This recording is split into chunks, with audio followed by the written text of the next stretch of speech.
நீங்கள் மீண்டும் எழும்பி கட்டப்படுவீர்கள். அதுதாங்க நம்ம ஊழியம். அதை தான் கர்த்தர் செய்து கொண்டிருக்கிறார்.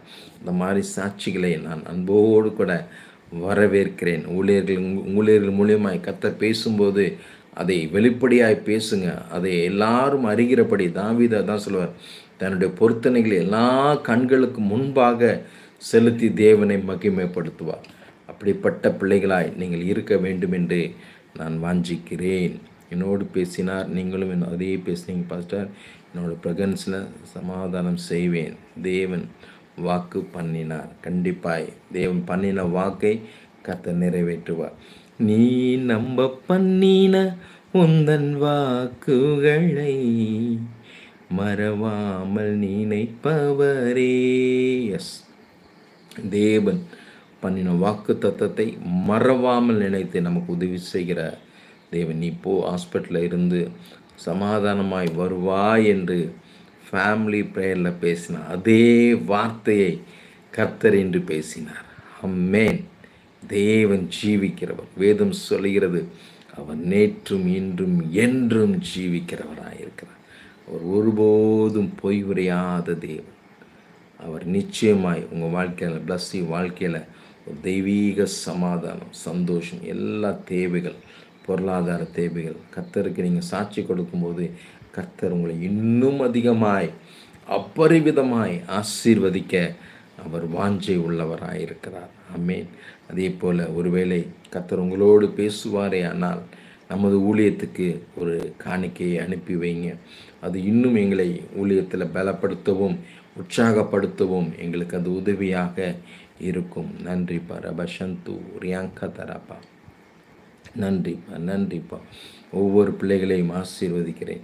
இதுவரைக்கும் சப்ஸ்கிரைப் பண்ணாதவங்க பண்ணி வைத்து கொள்ளுங்கள். நிறைய ஆவிக்குரிய காரியங்களை உங்களோடு பேசப் போகிறேன். ஒவ்வொரு நாளும் ஆவிக்குரிய மன்னாவை பெற்று எப்படி வனாந்திரமான சூழ்நிலைகளை இஸ்ரவேல் ஜனங்கள் கடந்து போனார்களோ அதே பிரகாரமாய் நீங்களும் ஆவிக்குரிய வாழ்க்கையில் வருகிற போராட்டங்களை மேற்கொண்டு, இந்த உலகத்தில் வருகிற போராட்டங்களை மேற்கொண்டு, சமாதான குறைவுகளை மேற்கொண்டு ஓடுகிறவர்களாய் ரபசந்து ரியாங்கதர் ஒரு யுத்த வீரனாய், யுத்த புருஷனாய் கர்த்தர் உங்களை உருவாக்குவேன் என்று வாக்கு பண்ணுகிறார். நன்றிப்பா. ரிபசந்து தியக்கத்தரா பாப்பா. ஏதாவது ஒரு காரணத்தின் நிமித்தமாய் சமாதானத்தை இழந்து தவித்து கொண்டிருக்கிற ஒவ்வொரு தேவ பிள்ளைகளுக்கும் நான் இயேசுவின் நாமத்தினாலே உம்முடைய சமாதானத்தை நான் வைக்கிறேன். ரிபசந்து ரியாக்கத்தரா.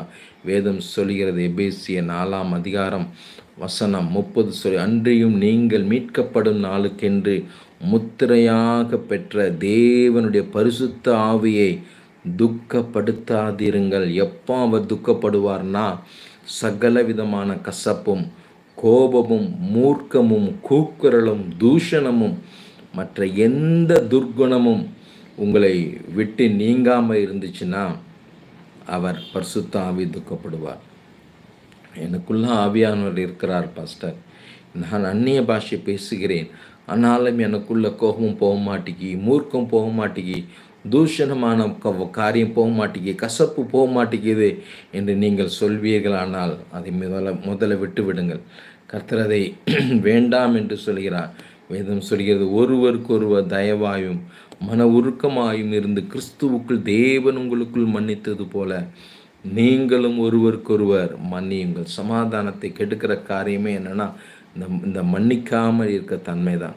நீங்கள் மன்னிச்சிருங்க. உங்களுக்கு விரோதமாக யார் எந்த தப்பு பண்ணியிருந்தாலும், எந்த பாவங்கள் பண்ணியிருந்தாலும் அதை நீங்கள் மன்னித்திருங்க. கண்டிப்பாக உங்களுக்குள்ள ஒரு சமாதானம், ஒரு தேவ சமாதானம் கிடைக்கும். சங்கீதம் 34:14 சொல்கிறது, தீமையை விட்டு விலகி நன்மை செய், சமாதானத்தை தேடி அதை தொடர்ந்து கொள் என்று வேதம் சொல்கிறது. சமாதானத்தை தேடுங்க. சமாதானத்தை தேடுறதுக்கு என்ன வழி பாஸ்டர் அப்படின்னா, நீங்கள் தீமை செய்யக்கூடாது. நீங்கள் தீமையை விட்டுடணும். நன்மையை நீங்கள் தொடர்ந்து பிடிக்கிறவர்களாய், நன்மை செய்கிறவர்களாய் நீங்கள் மாற வேண்டும். எபிரேயர் 12ஆம் அதிகாரம் 14ஆம் வசனம் இவ்வாறாய் சொல்கிறது, யாவரோடும் சமாதானமாய் இருக்கவும் பரிசுத்தமுள்ளவர்களாய்க்கும் நாடுங்கள், பரிசுத்தம் இல்லாமல் ஒருவனும் கர்த்தரை தரிசிப்பது இல்லை. ஆமென். சமாதானமாக இருக்கணும்னா, சமாதானமாக இருந்தால் தான் உங்களால் பரிசுத்தமாய் வாழ முடியும். அதனால் பரிசுத்தமாக இருந்தால் மட்டும்தான்